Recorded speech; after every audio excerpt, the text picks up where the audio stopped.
The coup was in 1973 and it was very violent, but we managed to stay in Chile till 1976. And it was in 1976 that there was another round of repression.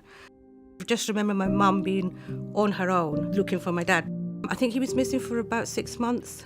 I asked him outright once, "Dad, were you tortured in Chile?" He'd been beaten up, he'd been badly treated as a punishment that people received for wanting to have created a better world, because that's what the Allende government was about.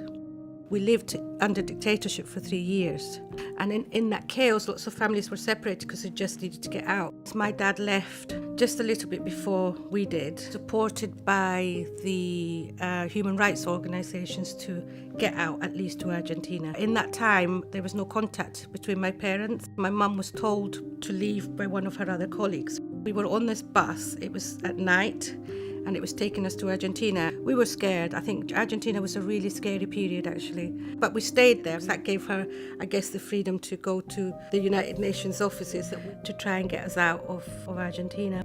We were interviewed for coming to Britain. It was the first time it was done properly. The whole family was accepted as well. All the Chileans in the refugee hotel in London were waiting to go elsewhere. We were told we were going to Scotland. The arrival in Scotland was just amazing. There was a reception waiting for us, and it was made up of the Scottish National Union of Miners. The Scottish pipes were out, the band was out, and there was a big ceremony to give us a key to the house that they had kitted out. So I'm not just this person that has this refugee background, although the older I get and with the changing political agenda, it's becoming more and more important. And that's why I think I did what I did with the Refugee Buddy Project. The Hastings Refugee Buddy Project is a project that exists to welcome newly arriving refugees to the Hastings area. I came from Iraq. We came as Iraqi refugees. Working with this project, I kind of feel like I wish I had that at the time. I think the buddy scheme not only welcomes people, also it's an immense support.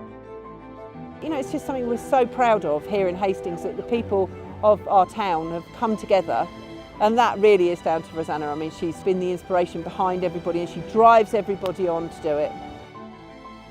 So rewarding seeing the difference, because you see when a family arrives, you see them in the first few days and then you see them 2 weeks later. You can see the difference.